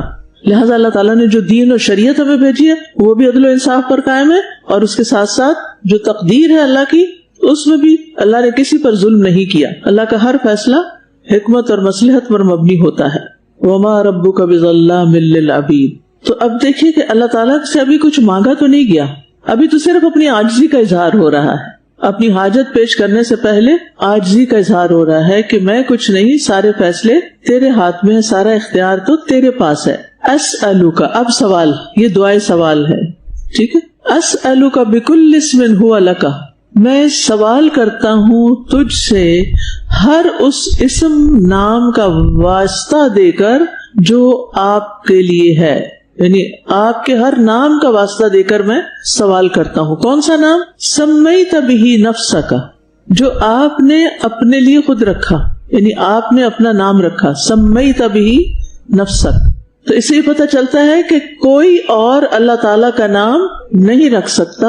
اللہ تعالیٰ کے بس وہی نام اوتھینٹک ہیں جو اللہ تعالیٰ نے خود اپنے لیے رکھے. بعض لوگوں نے کیا کیا، اللہ تعالیٰ کے افعال سے خود نام گھڑ لیے، تو یہ طریقہ درست نہیں. او علمتہ احدا من خلقک، یا آپ نے اپنی مخلوق میں سے کسی کو سکھایا. آپ کو بھی کچھ نام آتے ہیں اللہ کے؟ کس کو اللہ تعالیٰ کے نام نہیں یاد؟ سب کو یاد ہے، ماشاءاللہ، آپ تو بڑے اچھے لوگ ہیں. کون سے والے یاد ہیں؟ جو تاج کمپنی کے قرآن پہ لکھے ہوتے ہیں یا الہدا کے کارڈ پہ جو لکھے ہوئے ہیں؟ الحمدللہ، کیونکہ تاج کمپنی کے کارڈ میں نا کچھ نام ایسے، سارے نہیں، سارے بہت اچھے ہیں، صرف چند ایک نام ایسے ہیں کہ جو انہوں نے افعال سے ڈرائیو کر کے خود بنا لیے، یا وہ انہوں نے خود نہیں بنائے ہوں گے، کسی روایت سے لیے ہوں گے، جبکہ اللہ تعالیٰ کے صرف وہی نام اوتھینٹک اور ویلڈ ہیں جو قرآن میں آئے ہیں یا جو نبی صلی اللہ علیہ وسلم نے بتائے ہیں. کسی انسان کو حق نہیں کہ وہ اللہ کا نام رکھے. سمیت بہ نفسک او علمتہ احدا من خلقک، یا آپ نے اسے اپنی مخلوق میں سے کسی کو بھی سکھایا. ہمیں نہیں پتا لیکن کچھ اور جانتے ہیں، یعنی اللہ سبحانہ وتعالیٰ کے نام جو اللہ نے فرشتوں کو سکھائے یا کچھ انبیاء کو سکھائے، ان کا وسیلہ دیا جا رہا ہے. او انزلتہ فی کتابک، یا جو تو نے اپنی کتاب میں نازل کیے، یعنی آسمانی کتابوں میں جو بھی تیرے نام آئے ہیں ان سب ناموں کا واسطہ دیتے ہیں. اب استأثرت بہ فی علم الغیب عندک، یا جو آپ نے ترجیح دی اپنے پاس غیب میں رکھنے کی، یعنی کسی کو بھی نہیں سکھایا، آپ کا وہ نام صرف خود آپ ہی کو پتا ہے، کوئی اور نہیں جانتا. تو اس میں آپ دیکھیے کہ پھر ان سارے ناموں کا واسطہ دے کر اللہ تعالیٰ سے دعا کرنی چاہیے، کیونکہ اللہ تعالیٰ نے خود فرمایا وَلِلَّهِ الْأَسْمَاءُ الْحُسْنَى فَادْعُوهُ بِهَا، اور اللہ ہی کے لیے ہے اچھے اچھے نام، بس اسے ان ناموں کے ساتھ پکارو. یعنی وہ نام جو اللہ نے اپنے لیے خود پسند کیے اور جو اللہ کے کمال اور جلال کے لائق ہیں، یا آسمانی کتابوں میں آئے ہیں، یا اللہ نے کسی نبی، فرشتے وغیرہ کو نام سکھائے ہیں، ان سارے ناموں کا واسطہ. ابو نضرہ کہتے ہیں کہ ایک مرتبہ جامع بصرہ یعنی بصرہ کی بڑی مسجد کے ممبر پر خطبہ دیتے ہوئے ابن عباس رضی اللہ عنہما نے فرمایا کہ رسول اللہ صلی اللہ علیہ وسلم نے فرمایا، میں اللہ کے سامنے سجدہ ریز ہو جاؤں گا اور اس کی ایسی تعریف کروں گا کہ مجھ سے پہلے کسی نے ایسی تعریف نہ کی ہوگی اور نہ کوئی بعد میں کر سکے گا. تو وہ کون سے نام ہوں گے، وہ کون سی صفات ہوں گی اللہ تعالیٰ کی کہ جن کے ساتھ وہ اللہ تعالیٰ کو پکاریں گے؟ تو یہ تو وہیں جا کے پتہ چلے گا، دنیا میں آپ بتا کے نہیں گئے. اور یہ بھی یاد رکھیے کہ اللہ تعالیٰ کے نام کسی خاص گنتی میں محصور نہیں. محصور کا مطلب ہے اس میں جکڑے ہوئے نہیں، جسے عام طور پہ کہتے ہیں نا 99 نیمز. تو اللہ تعالیٰ کے 99 سے بھی زیادہ نام ہیں. اگر آپ میں سے کسی نے فقہ اسماء اللہ الحسنہ پڑھی، آپ میں سے پڑھا ہے کسی نے یہ کورس کیا؟ اچھا الحمدللہ کچھ لوگوں نے کیا ہوا. جنہوں نے نہیں کیا، میں ہائیلی ریکمینڈ کروں گی کہ اللہ تعالیٰ کے ناموں کے بارے میں جاننے کے لیے فقہ القلوب کا جو باب ہے الاسماء الحسنہ کے بارے میں، وہ پڑھنا شروع کر دیں. اگر آپ کو عربی آتی ہے تو کتاب سے بھی پڑھ لیں گے تو بڑا فائدہ ہے، ورنہ اس کی ٹرانسلیشن بھی ہے آڈیو میں. اور اب تو چیٹ جی پی ٹی آپ کو ترجمہ کر دے گی، استاد کی ضرورت نہیں رہی. اچھا جناب، تو اس میں آپ دیکھیے کہ یہ جتنے بھی الفاظ آئے ہیں اس جملے کو تقسیم کرنے کے لیے ہے کہ بِكُلِّ اسْمٍ هُوَ لَكَ، یعنی وہ سارے نام جو یعنی اس کی ڈیٹیل بتائی گئی کہ جو آپ نے غیب میں رکھے، جو کسی کو سکھائے یا پھر صرف آپ ہی کو معلوم ہے، تو ان سارے ناموں کا واسطہ دیتی ہوں. سبحان اللہ، ایک نام کا بھی واسطہ دے کر اللہ کو پکاریں تو دعا قبول ہوتی ہے. یا اللہ یا پھر یا رحمان یا رحیم یا کریم یا ذل جلال والاکرام یا حی یا قیوم برحمتک استغیث، یہ سارے نام ایسے ہیں کہ جن کے ساتھ اللہ کو پکارے تو کیا ہوتا ہے؟ دعا قبول ہوتی ہے. یس. اور پیچھے آپ پڑھ بھی چکے ہیں، حضرت انس سے روایت ہے کہ ایک مرتبہ نبی اکرم صلی اللہ علیہ وسلم مسجد میں داخل ہوئے تو ایک شخص نماز پڑھنے کے بعد دعا کرتے ہوئے کہہ رہا تھا، اللہم لا الہ الا انت المنان بدیع السماوات والارض ذل جلال والاکرام، اے اللہ تیرے علاوہ کوئی عبادت کے لائق نہیں، تو ہی احسان کرنے والا، آسمان اور زمین کو پیدا کرنے والا اور عظمت و کرم والا ہے. آپ نے فرمایا، کیا تم جانتے ہو کہ اس نے کن الفاظ سے دعا کی ہے؟ اس نے اللہ سے اس کے اسم اعظم کے وسیلے سے دعا مانگی ہے. اگر اس کے وسیلے سے دعا کی جائے تو دعا قبول ہوتی ہے، اور اگر سوال کیا جائے تو عطا کر دیا جاتا ہے. یہ دعا بڑی قیمتی دعا، پیچھے شفا کی دعاؤں میں آ چکی ہے. ٹھیک ہے، یا منان یا اللہ بدیع السماوات والارض یا ذل جلال والاکرام. تو انشاءاللہ آپ اللہ تعالیٰ کو جب اس طرح پکاریں گے تو اللہ تعالیٰ آپ کی دعا سنیں گے. اسی طرح ایک اور روایت بھی اس میں آتی ہے، اللہم انی اسألک بأن لک الحمد لا الہ الا انت وحدک لا شریک لک المنان بدیع السماوات والارض ذل جلال والاکرام. اے اللہ، میں تجھ سے مانگتا ہوں اس وسیلے سے کہ ساری ہم تیرے لیے، تیرے سوا کوئی اور معبود نہیں، تو اکیلا ہے، تیرا کوئی شریک نہیں، تو ہی بہت زیادہ احسان کرنے والا اور آسمان و زمین کو پیدا کرنے والا ہے، جلال اور اکرام والے، ذل جلال والاکرام. نبی صلی اللہ علیہ وسلم نے فرمایا، یقیناً تو نے اللہ سے اس کے اس اسم اعظم کے ساتھ دعا مانگی ہے، جب اس کے ذریعے دعا مانگی جائے تو اللہ اسے ضرور قبول کرتا ہے، اور جب اس کے ذریعے سوال کیا جائے تو وہ ضرور عطا کرتا ہے. اب یہ ہے دعا مانگنے کا سلیقہ. پہلے کیا کیا گیا؟ عاجزی کے ساتھ اپنی بندگی کا اعتراف کیا گیا. اس کے بعد اللہ کے ناموں کا واسطہ دیا گیا، جو کہ اللہ ہی کا حکم ہے کہ وہ واسطہ دیا جائے. ہم نے اس کو چھوڑ کر اور واسطے بنا لیے، یعنی اللہ تعالیٰ نے کیا حکم دیا، وَلِلَّهِ الْأَسْمَاءُ الْحُسْنَى فَادْعُوهُ بِهَا. اور ہمارے معاشرے میں کون سے واسطے ہیں؟ اللہ کے ناموں کے ساتھ تو پکارتے نہیں، لیکن کس کے ناموں کے ساتھ پکار رہے ہیں؟ مختلف جو بزرگ انہوں نے بنائے ہوئے ہیں. تو یاد رہے گی یہ بات. اچھا، کچھ لوگ کہتے ہیں کہ نبی صلی اللہ علیہ وسلم کا واسطہ دیتے ہیں نا، اردو میں کہتے ہیں کہ آپ صلی اللہ علیہ وسلم کے صدقے ہمارے گناہوں کو بخش دے یا معاف فرما دے. اور اس کے علاوہ کس کا صدقہ کرتے ہیں؟ وہ جب کہتے ہیں نا کہ نبی صلی اللہ علیہ وسلم کے صدقے، انبیاء کے صدقے، بزرگان دین کے صدقے، ٹھیک ہے، صرف نبی صلی اللہ علیہ وسلم کا بھی نام نہیں لیتے بلکہ بزرگان کا بھی نام لے رہے ہوتے ہیں. اللہ سبحانہ وتعالیٰ نے کہا میرے ناموں کے ساتھ پکار کے دعا مانگو، اور ہم واسطہ دینے لگے اوروں کے نام کا. ہے ڈیویشن یا نہیں؟ تو بہرحال ان ناموں کا واسطہ دے کر یہ اس آیت کی عملی دلیل ہے کہ کس طرح پھر اللہ کے ناموں کے ساتھ پکارا جائے. یعنی جب یہ کہا گیا نا وَلِلَّهِ الْأَسْمَاءُ الْحُسْنَى، تو آپ کے ذہن میں سوال آیا ہوگا کہ وہ کیسے. تو یہ ہے وہ طریقہ جو ان دعاؤں میں سکھایا گیا. یہ سارا واسطہ وسیلہ دے کہ کیا مانگا، ان تجعل القرآن ربیع قلبی ونور صدری وجلاء حزنی وذہاب ہمی. ہر کھو جانے والی چیز کا نعم البدل عوض کیا ہے؟ قرآن. جو بھی اپنے غم کو قرآن سے ہیل کرنا چاہے گا تو قرآن اس کو فائدہ دے گا. آج آپ دیکھیں کہ لوگ اپنے غم بھلانے کے لیے جو تھراپی سیشنز لیتے ہیں، کتنے کتنے پیسے اس پر خرچ کرتے ہیں. آپ میں سے کبھی کسی نے تھراپی لی؟ کتنا پیمنٹ کیا تھا؟ 3000. کتنی دیر کے لیے؟ 1 گھنٹے کے لیے. کہتے ہیں 17 سے 20 ہزار کا بھی سیشن ہو رہا ہے پر 1 آور. چاہے آپ کو فائدہ ہو یا نہ ہو، ٹھیک ہے، اللہ نے ان کو علم دیا ہے، وہ لوگوں کی مدد کرتے ہیں. لیکن نبی صلی اللہ علیہ وسلم نے کیا سکھایا کہ کس چیز کے ذریعے غم دور کرو؟ قرآن کے ذریعے. دیکھیے الفاظ اتنے خوبصورت ہیں، ان تجعل القرآن ربیع قلبی، کہ تو قرآن کو میرے دل کی بہار بنا دے. بہار کا موسم یاد ہے جب ہر طرف پھول کھل جاتے ہیں، نئے نئے پتے نکل آتے ہیں، خوشبو پھیل جاتی ہے.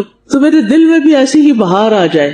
غم دل کے باغ کو اجاڑ دیتا ہے، خزاں لے آتا ہے. تو اس کا حل کیا ہے؟ اس خیال کو چھوڑ کر جو بار بار غم دلا رہا ہے، قرآن پکڑ لیں. وَنُورَ صدری، اور سینے کا نور، کیونکہ اندھیرا جو ہے وہ غم کی علامت ہوتا ہے. تو اللہ غم نکل جائے اور روشنی ہو جائے. اور جلا حزنی، اور میرے حزن، میرے غم کو جلا بخشے قرآن، یعنی غم دور کر دے. وَذَهَابَ ہمی، ذہاب کس کو کہتے ہیں؟ جانے کو. ذہاب چلا گیا، ذہاب ہمی، اور یہ قرآن میرے ہم کو لے جائے. کتنی چیزیں مانگی ہیں؟ 4 قرآن کیا بن جائے؟ ربیع قلبی، نور صدری، جلاء حزن وذہاب ہمی۔ اگر قرآن یہ 4 کام نہ کرے تو اس کا مطلب یہ ہے کہ پھر کہیں کمی ہے۔ ایک کمی تو یہ ہو سکتی ہے کہ آپ قرآن پڑھتے کوئی نہیں۔ اب جو قرآن ہی نہیں پڑھتا، نہ ناظرہ، نہ ترجمہ، نہ تفسیر، کوئی تعلق ہی نہیں ہے، اس کو یہ دعا وظیفے کے طور پہ پڑھنا کچھ فائدہ دے گی؟ اس دعا نے تو ہمیں رستہ بتا دیا کہ اگر غم دور کرنے تو قرآن سے جڑ جاؤ، قرآن سے تعلق پیدا کر لو، قرآن تمہیں تھام لے گا۔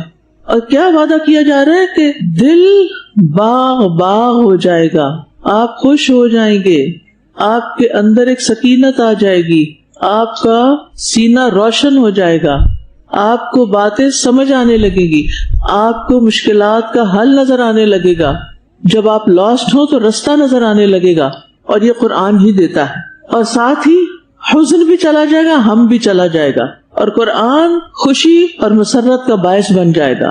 تو بہار کے موسم کی بات اس لیے کی گئی کہ سال بھر میں جتنے بھی موسم ہوتے ہیں نا، چاہے سردی ہو، چاہے گرمی ہو، چاہے خزاں ہو، ان سب کے مقابلے میں بہترین چیز کیا ہے؟ بہار۔ اس موسم میں انسان کا دل بڑی راحت محسوس کرتا ہے اور اس کی طرف مائل ہوتا ہے، اور پریشانی اور غم کی حالت سے نکل جاتا ہے، اور انسان پھر چست ہو جاتا ہے۔ اب آپ دیکھیے کہ قرآن کس طرح آپ کے دل کی بہار بنتا ہے، کیا کر کے بہار بنتا ہے؟ اچھی خوبصورت آواز میں تلاوت کر کے۔ یعنی آپ نے کبھی دل کے اندر خوشی نہیں محسوس کی جب آپ اچھی سی تلاوت سنتے ہیں؟ تو یہ قرآن سے تعلق کا ایک ذریعہ ہے کہ آپ اس کی تلاوت کو انجوائے کریں، اور پڑھتے پڑھتے یقین کریں آنسو بہ نکلیں گے اگر آپ اچھی آواز میں توجہ سے پڑھ رہے ہیں اور آپ کو ترجمہ بھی آتا ہو۔ وہ باتیں کھلیں گی آپ پہ، آپ حیران ہو جائیں گے، اور سارے برے خیالات کہیں اور چلے جائیں گے، دور ہو جائیں گے۔ ہم میں سے کون کون خوش ہونا چاہتا ہے؟ کون کون دل میں بہار چاہتا ہے؟ ہم سب چاہتے ہیں۔ تو نسخہ بتا دیا گیا ہے، کیا کرو؟ قرآن کی تلاوت کرو۔ کیسے؟ خوبصورت آواز کے ساتھ، وہ سب کچھ پتا ہے آپ کو۔ اچھا، دوسری کیا چیز بتائی گئی؟ نور صدری۔ قرآن سینے کو نور کب بخشتا ہے؟ جب دل میں معرفت آتی ہے، اللہ کی پہچان آتی ہے قرآن کے ذریعے، حق و باطل میں فرق انسان جان لیتا ہے، اسے مسائل کا حل نظر آنے لگتا ہے، شرح صدر ہو جاتا ہے، سینے کا بوجھ ہٹ جاتا ہے۔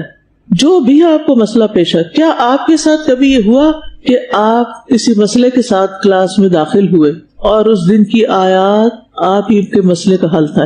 کس کس کے ساتھ ہوا؟ ماشاءاللہ سب کا یہ ایکسپیرینس ہے کہ آپ کے سوالوں کے جواب ملنے لگتے ہیں اس میں۔ جب میں تفسیر پڑھا رہی تھی نا، تو ایک دن پڑھا کے آتی تھی، وہ سارے مسئلے حل ہو گئے، تو پھر آگ کے کھولنے سے پہلے میں اپنے آپ کو ایکسائٹیڈ فیل کرتی تھی، ایکسائٹمنٹ میں ہوتی تھی۔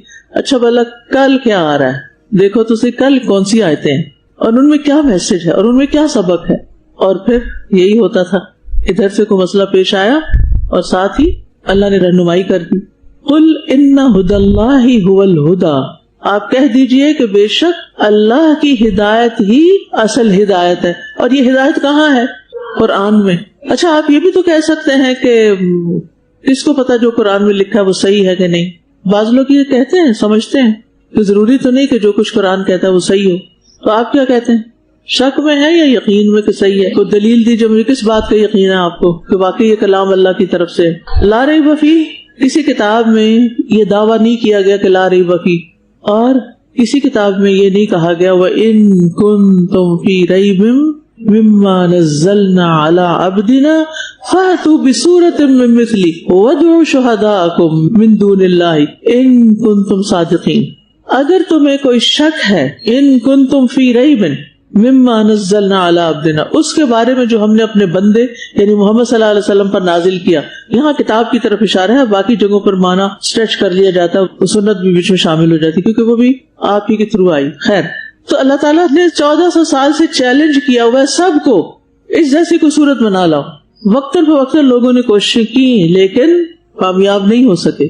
آپ کو بھی چیلنج ہے، اگر آپ کو کوئی شک ہے، قرآن آپ کو بھی خطاب کر رہا ہے، تو پھر اس جیسی کوئی صورت بنا لو، 10 آیتیں بنا لو، اس جیسا کوئی کلام پیش کرو۔ قُلْ لَئِنِ اجْتَمَعَتِ الْإِنسُ وَالْجِنُّ عَلَىٰ أَن يَأْتُوا بِمِثْلِ هَٰذَا الْقُرْآنِ لَا يَأْتُونَ بِمِثْلِهِ وَلَوْ كَانَ بَعْضُهُمْ لِبَعْضٍ ظَهِيرًا۔ کہہ دیجئے سارے جن مل جائیں، سارے انسان کٹھے ہو جائیں، علی ان یأتوا بمثل ھذا القرآن، اس بات پہ کٹھے ہوں کہ اس قرآن جیسے کوئی چیز بنا کے لائیں، لیکن وہ نہیں بنا سکیں گے، چاہے وہ ایک دوسرے کے مددگار ہی کیوں نہ ہو۔ یہ اس قرآن کی سچائی کی بہت بڑی دلیل ہے، اور ایمان کی پختگی کی بھی، کہ دل سے شک نکال دیں کہ آپ جو کچھ پڑھ رہے ہیں پتہ نہیں وہ صحیح ہے کہ نہیں، لفظ لفظ پڑھ رہے ہیں آپ، کچھ چھپایا ہوا نہیں آپ سے۔ اچھا اب آپ دیکھیے کہ جب شک نکل جاتا ہے نا تو پھر انسان ہر آیت کو کیسے پڑھتا ہے، پوری توجہ سے پڑھتا ہے کہ یہ ہے اصل ہدایت، یہاں سے ہدایت ملے گی، یہاں سے میرے سوالوں کے جواب ملیں گے، یہاں سے مجھے روشنی ملے گی، تو دل کے اندھیرے پھر چھٹنے لگتے ہیں، دل روشن ہونے لگتا ہے، اور جب دل روشن ہوتا ہے نا تو وہ باتیں سمجھ آتی ہیں جو کالے دل کو یا اندھیرے دل کو سمجھ نہیں آتی۔ تو نور صدری کیا ہے؟ قرآن کا علم و معرفت۔ بہار بنے گی جب آپ اچھی تلاوت کریں گے، سنیں گے، اور علم اور معرفت کی روشنی سے دل روشن ہو جائیں گے، اور پھر دو اور کام بھی ہوں گے، وَجَلَاءَ حُزْنِي وَذَهَابَ هَمِّي، غم اور پریشانیاں چھٹ جائیں گی۔ وہ کیسے؟ کیونکہ قرآن شفا ہے، وَنُنَزِّلُ مِنَ الْقُرْآنِ مَا هُوَ شِفَاءٌ وَرَحْمَةٌ لِّلْمُؤْمِنِينَ وَلَا يَزِيدُ الظَّالِمِينَ إِلَّا خَسَارًا، اور جو ہم قرآن میں سے نازل کر رہے ہیں وہ ایمان لانے والوں کے لیے تو شفا ہے، ایمان کے ساتھ آپ کو یقینی طور پر اس قرآن سے شفا ملے گی، لیکن ظالموں کو، یعنی جو ایمان نہیں لائیں گے، ان کو وہ خسارے میں اضافہ کرے گا، ان کا نقصان بڑھتا جائے گا۔ سورۃ فصلت میں آتا ہے قُلْ هُوَ لِلَّذِينَ آمَنُوا هُدًى وَشِفَاء، کہہ دیجئے وہ ان کے لیے جو ایمان لائے ہدایت اور شفا ہے۔ تو اس قرآن کو پڑھنے سے پہلے، اس سے فائدہ اٹھانے سے پہلے اس پر ایمان لانا ضروری ہے کہ یہ اللہ کی کتاب ہے، اور یہ واحد محفوظ کتاب ہے آسمانی کتابوں میں سے، لوگوں کی ہدایت کے لیے اللہ نے اس کی حفاظت کا خود ذمہ لے لیا ہے۔ لہٰذا اگر ہم چاہتے ہیں کہ ہمیں اس کلام سے شفا ملے اور ہمارے غم دور ہو جائیں تو اس کو مضبوطی سے پکڑ لینا ہے، اس کو چھوڑنا نہیں، اس کو صحیح طور پہ پڑھنا سیکھنا ہے، اس کے اندر غور کرنا ہے، اور اس کی خوب خوب تلاوت کرنی ہے تاکہ آپ کا غم جو ہے سب صاف ہو جائے، اور اس سے غفلت نہیں برتنی۔ آپ اپنے ساتھ عہد کریں، زندگی کا کوئی ایک دن ایسا نہ ہو کہ جس میں آپ قرآن نہ پڑھیں، اور جتنا جتنا پڑھیں گے، فہم حاصل کریں گے، تدبر کریں گے، اتنا اتنا آپ کے غم وغیرہ دور ہوتے جائیں گے۔ تو قرآن سے تعلق میں سب سے پہلے تو تلاوت کا تعلق ہے، اتباع کا تعلق ہے، اس کی قدر اور احترام کا تعلق ہے۔ یہ صرف آنکھوں سے لگانے اور طاقوں میں سجانے کے لیے نہیں آیا، بلکہ اس کی قدر کرنی چاہیے۔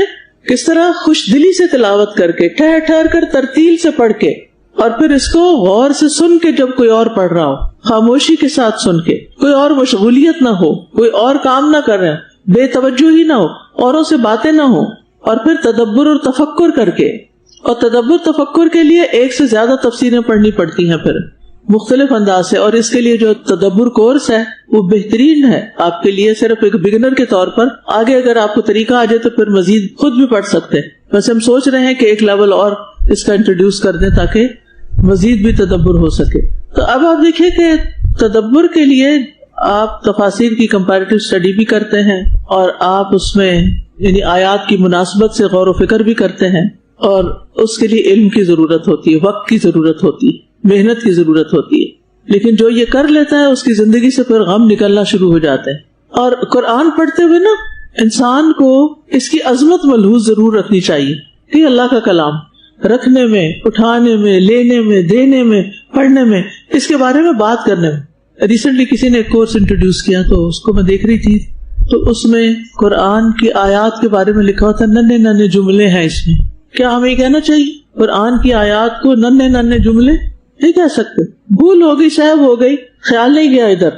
جس نے بھی لکھا، بعض اوقات انسان پیار میں لکھ جاتا ہے نا، محبت میں لکھ جاتا ہے، لیکن قرآن کی شان بہت بلند ہے۔ بل ہوا قرآن مجید، مجید مجد والا، شان والا، بزرگی والا، فی لوح محفوظ، اللہ نے اسے لوح محفوظ میں محفوظ کر رکھا ہے، اس لیے کوئی اس کو بدل نہیں سکتا۔ تو قرآن کی عظمت دل میں ہونی چاہیے، قرآن کا احترام دل میں ہونا چاہیے۔ بعض اوقات اتنی حیرت ہوتی ہے مجھے کہ کچھ لوگ قرآن مجید کو عام ٹیکسٹ کی کتاب سمجھ کے اس کے اوپر کبھی کونی بھی رکھ لیتے ہیں، کبھی اپنا ہاتھ پورا ٹکائے ہوئے ہوتے ہیں، کبھی وہ پھر میں نہیں کہتی کہ آپ ہاتھ بھرے رکھیں اور وہ ورقے اڑتے رہے، لیکن یہ کہ ایک ہوتا ہے اس کو پکڑنے کے لیے ہاتھ رکھنا، اور ایک ہوتا ہے اپنے ہاتھ کو ریلیکس کرنے کے لیے کوئی سہارا لینا۔ قرآن کو تکیہ نہ بناؤ، یہ خاص حدیث ہے، آپ قرآن کے ساتھ یہ نہیں کر سکتے. پکڑنے کا انداز بھی لٹکانے والا نہ ہو بلکہ اٹھانے والا، عزت احترام والا ہو، تو پھر قرآن آپ کے دل کی بہار بنے گا. آپ دیکھیں جس چیز سے انسان کو محبت ہوتی ہے، اس کی قدر کرتا ہے، تو خود بخود جب اس کو دیکھتا ہے، پڑھتا ہے، اسے ہاتھ لگاتا ہے، تو اس کا دل خوش ہونا شروع ہو جاتا ہے. سوچئے آپ کو زندگی میں کس سے محبت ہے، ٹھیک ہے، کس سے محبت ہے. محبت سے خالی نہیں ہوتا انسان. کسی کو مال سے ہوتی ہے، کسی کو اولاد سے ہوتی ہے، کسی کو بچوں سے ہوتی ہے، کسی کو بڑوں سے ہوتی ہے، کسی کو اسپاؤس سے ہوتی ہے، کسی کو کسی کام سے ہوتی ہے. یعنی چونکہ یہ جذبہ اللہ نے رکھا ہے اندر نا، تو جس چیز سے آپ کو محبت ہوتی ہے، اگر آپ کے دل میں سچی قرآن کی محبت ہے تو کمپیریزن کر لیں. فلاں سے یا فلاں چیز سے مجھے محبت ہے، تو جب میں وہ دیکھتی ہوں، جب وہ میرے پاس آتی ہے، جب ایسا میں بہت خوش ہو جاتی ہوں، اور جب وہ جاتی ہے تو میں اداس ہو جاتی ہوں. اب آپ کہتے ہیں مجھے تو قرآن سے بڑی محبت ہے، پھر ایسا ہی ہوتا ہے کہ قرآن کو دیکھ کے آپ ایکسائٹیڈ ہو جاتے ہیں، خوش ہو جاتے ہیں، اور جب بند کرنا پڑے تو آپ اداس ہوتے ہیں. ایسا ہی ہے جب آپ کی فرینڈ گھر سے نکل کے جاتی ہیں تو آپ اداس ہوتے کہ نہیں. چلے فرینڈ کو چھوڑے کہ جن کے بچے ہیں، جب وہ بچے جدا ہوتے ہیں تو دل میں کچھ ہوتا ہے. آپ چلے بچے ہیں تو آپ اپنے ماں باپ کو جب چھوڑ کے ہاسٹل میں آتے ہیں، کچھ ہوتا ہے. یہ سب سے بڑی آواز ہے، ہوتا ہے نا. کیوں ہوتا ہے؟ کیونکہ آپ کو ان سے محبت ہے. تو جس سے محبت ہوتی ہے اس کی جدائی غمگین کرتی ہے. تو قرآن سے جدائی آپ کو غمگین کرنی چاہیے. تو پھر کیا کرنا چاہیے؟ انتظار کرنا چاہیے، اچھا دوبارہ کب پڑھوں گی. اگر یہ کیفیت نہیں ہے نا تو پھر یہ قرآن سے محبت کتابیں جھوٹے ہیں. اگر کسی ایک دن نہ پڑھیں، نہ پڑھ سکیں، یعنی کہ باقاعدہ نہ پڑھ سکیں یا پڑھا نہ سکیں، یا کسی نہ کسی طرح کنیکشن اس کے ساتھ نہ ہو، تو پھر یہ جو محبت وغیرہ نا وہ تو کوئی نہیں ہے. جو اہل القرآن ہوتے ہیں، قرآن ان کے دل کی بہار ہوتا ہے، ان کے سینے کا نور ہوتا ہے، ان کے دلوں سے غم ہم نکالے ہوئے ہوتا ہے، اور ریلیکس پرسکون انسان ہوتے ہیں. ٹھیک ہے. اور قرآن اس لیے بھی آیا لعلکم تتقون، تقویٰ اس کے ذریعے حاصل ہوتا ہے، اس کے ذریعے نصیحت حاصل ہوتی ہے، نصیحت لینی چاہیے، رہنمائی لینی چاہیے.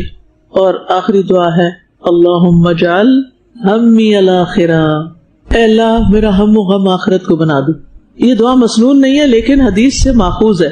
نبی صلی اللہ علیہ وسلم نے فرمایا جس شخص کو بڑی فکر دنیا ہی کی ہو تو اللہ تعالیٰ اس کے کام پریشان کر دے گا، اور اس کی مفلسی اس کی دونوں آنکھوں کے درمیان کر دے گا، اور دنیا اس کو اتنی ہی ملے گی جتنی اس کی تقدیر میں لکھی ہے. اور جس کی نیت اصل آخرت کی طرف ہو تو اللہ تعالیٰ اس کے سب کام درست کر دے گا، اور اس کے دل میں بے پرواہی ڈال دے گا، اور دنیا جھک کر اس کے پاس آئے گی. آپ آخرت کو فکر بنا لیں، آخرت کو سامنے رکھ کے سارے کام کریں، سوچے بھی آخرت کو سامنے رکھ کے، بولے بھی آخرت کو سامنے رکھ کے، جو کرے وہ بھی آخرت کو سامنے رکھ کے کہ مجھے وہاں کیا ملے گا. ساری ہرس یہی ہونی چاہیے، مجھے وہاں کیا ملے گا. لیکن مشکل یہ ہے نا، ہمیں بچپن سے یہ سکھایا گیا ہے کہ ہمیں یہاں کیا ملے گا. تو آپ نے کیسے سوچنا ہے، ہمیں اس کام کا بدلہ وہاں کیا ملے گا. آپ دیکھیں آپ کا دل خوشی سے بھر جائے، کسی سے کوئی شکایت ہی نہیں رہے گی، ہم غم ہی نہیں رہے گا. میں تھک گئی ہوں، اچھا بہت تھک گئی، اس کا بدلہ وہاں کیا ملے گا. صبر کر رہی ہوں، بڑا ہی صبر کر رہی، ڈنڈورا پیٹنے کی ضرورت ہی نہیں، اس کا اجر وہاں ملے گا. یہ کل کے لیے ہے. اللہ تعالیٰ نے فرمایا نا کہ یا ایھا الذین آمنوا اتقوا اللہ ولتنظر نفس ما قدمت لغد. اللہ سے ڈرو اور ہر شخص کو یہ دیکھنا چاہیے. ولتنظر نفس، نفس تنوین والا ہے جس کا مطلب ہے ہر ایک عبادت، جنرل میننگز ہے کہ اس نے کل کے لیے کیا تیار کیا ہے. ٹھیک ہے. واتقوا اللہ، یہ قرآن کا واحد مقام ہے جہاں دو طرف واتقوا اللہ کی بات ہے اور بیچ میں آپ کو کام کرنے کو دیا گیا. کل پہ نظر رکھو. اللہم اجعل ہمی الآخرہ، اس کا کارڈ بھی چھپا ہوا، میں نے تو اس کو اپنے سرانے کے پاس جو ٹیبل ہے نا وہاں سامنے رکھا ہوا ہوتا ہے، اٹھتے بیٹھتے نظر پڑے. کوئی فکر آئے تو کہ چھوڑو اس فکر کو، وہاں کی فکر کرو. فکریں بھی نکل جاتی ہیں اور کسی سے گلا شکوہ بھی نہیں رہتا. کوئی اچھا نہیں کر رہا ہم سے، کوئی بات نہیں، ہم صبر کریں گے، اجر اللہ دے گا. کوئی غلط کر رہے ہم اصلاح کریں گے، وہ نہیں مانتا، اجر اللہ دے گا، آگے مل جائے گا. میں نے اتنی فلاں کی خدمت کی، اس نے مجھے شکریہ تک نہیں کہا، کوئی بات نہیں، کل مل جائے گا، سب کچھ مل جائے گا. اللہ ہے نا قدردان. تو آخرت کی یاد جو ہے نا یہ انبیاء کا مشن ہوتا تھا. انا اخلصناہم بخالصۃ ذکر الدار، یہ انبیاء کی ٹریٹ تھی، ان کی خوبی تھی کہ وہ آخرت کو یاد رکھتے تھے. اس بنا پر انہیں چن لیا گیا تھا. تو چنے ہوئے لوگ کیا کرتے ہیں؟ آخرت کو یاد رکھتے ہیں. تو اب ضرورت اس بات کی ہے کہ ہم اپنے اندر آخرت کی فکر پیدا کریں، اور اس کے لیے بھی قرآن ہی مددگار ہوگا. اللہ دیکھتا ہے مجھے، اللہ کے پسند کے کام کرنے، ناپسند کے نہیں کرنے. اللہ کا تقوی اختیار کریں، موت کو یاد کرتے رہا کریں، اور اس کے لیے قبروں کی زیارت بھی بڑی اہم ہوتی. اور دنیا کی زندگی کو مسافر کی طرح گزاریں. ٹھیک ہے. جو مسافر ہوتا ہے نا اس کا دل کسی ایک جگہ نہیں لگتا, کیونکہ اس کو یہ ہوتا ہے میری آگے بھی کام ہے, وہاں بھی جانا ہے, یہ بھی کرنا ہے, وہ بھی کرنا ہے, تو پھر وہ دنیا سے چمٹ کے نہیں رہتا. اور پھر قرآن کو اچھی طرح تدبر تفکر کے ساتھ پڑھنا, یہ فکر آخرت کو پیدا کرنے کا ذریعہ. قرآن سے پڑھ کر کوئی چیز آپ کے اندر آخرت کی فکر نہیں پیدا کرتی. اور دوسرے درجے پر جو قریبی عزیز فوت ہو جاتے ہیں, قریب سے لوگ چلے جاتے ہیں, وہ فکر پیدا کرتے ہیں کہ ہم نے بھی جانا ہے. تو آج یہ مجھے کہا گیا کہ کچھ میں آپ کے سامنے پروجیکٹ رکھ دوں. الحمدللہ آپ کا TQ2 جو ہے یہ ماشاءاللہ کافی بڑی تعداد ہوتی ہے, اور کافی بڑی تعداد کو ریجیکٹ کرنا پڑتا ہے. تو اب اس کے لیے اللہ سبحانہ وتعالیٰ نے ہمیں اور جگہ دے دی ہے, تو ہم زیادہ لوگوں کو لے سکیں گے. اور اس کے لیے باقاعدہ پھر ہر چیز کو فرنش کرنا ہے, کارپیٹس, لائٹس اور سارا ارینجمنٹ کرنا ہے. اس کے لیے بورڈ اور پروجیکٹرز, فرنیچر اور ساؤنڈ سسٹم, مائک, یہ ساری چیزیں جو ہیں یہ کہیں سے مفت ملتی ہیں.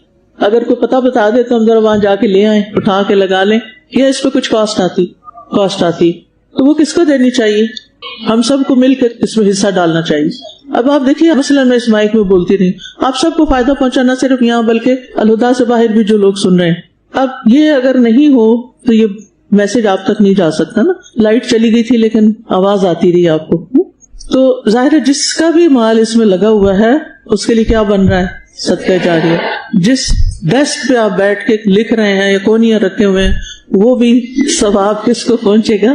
جس کا اس میں حصہ ہے. یہ اسٹوڈینٹس نے کیا, آپ کو پتا ہے پہلے بھی یہ سب کچھ اسٹوڈینٹس کرتے رہے, اور الحمدللہ اسٹوڈینٹس صرف اس ہال کے اندر نہیں ہے, اس سے باہر بھی پوری دنیا میں ہے الحمدللہ. تو جب انہیں پتا چلتا ہے وہ بھی اپنا حصہ بھیج دیتے ہیں. تو ہم کیوں نہ سابقون الاولون میں ہوں اور انشاءاللہ تعالیٰ اس چیز میں حصہ لیں, اور جو آنے والے لوگ ہیں ان کو اچھے سے ویلکم کریں, اچھا سا ان کے لیے سارا ارینجمنٹ کریں تاکہ وہ کمفرٹیبلی پڑھ سکیں. ٹھیک ہے انشاءاللہ تعالیٰ. تو آج آپ سے کوئی ریفلیکشن میں نے نہیں لیا, آپ کو دعا دے دیتی ہوں. جو مسافر دعا دیتا ہے جانے والا پیچھے والوں کو, استودعکم اللہ الذی لا تضیع ودائعہ, میں اس اللہ کے سپرد آپ کو کرتی ہوں جس کے حوالے کی ہوئی چیز امانت ضائع نہیں ہوتی. تو میں نہیں چاہتی کہ آپ میں سے کوئی ایک بھی ضائع کرے اپنا وقت یا اپنی زندگی, یا کبھی بھی قرآن سے دور ہو. انشاءاللہ اللہ نے چاہا تو کچھ عرصے کے بعد پھر ملاقات ہوگی, لیکن اس وقت تک کچھ لوگ پھر جا چکے ہوں گے. لیکن جانے والوں کو بھی میں یہی پیغام دوں گی کہ آپ جہاں بھی ہوں, یعنی قرآن صرف الہدا کی چھت کے نیچے نہیں ہے, یہ تو ایک آپ کو فیسیلیٹیٹ کیا جاتا ہے, لیکن یہ تو زندگی بھر آپ کا ساتھی رہنا چاہیے. موت کے بعد بھی ساتھی ہونا چاہیے, قبر میں ساتھ جانا چاہیے. قبر میں وہ لوگ وہ رکھتے ہیں نا پتہ نہیں 250 پارے وغیرہ, وہ نہیں ساتھ جاتے جو اور لوگ پڑھتے ہیں, ساتھ جاتا ہے جو آپ پڑھ کے اپنے سینے میں لے کے جا رہے ہوتے ہیں. ٹھیک ہے, تو اس کی فکر کریں.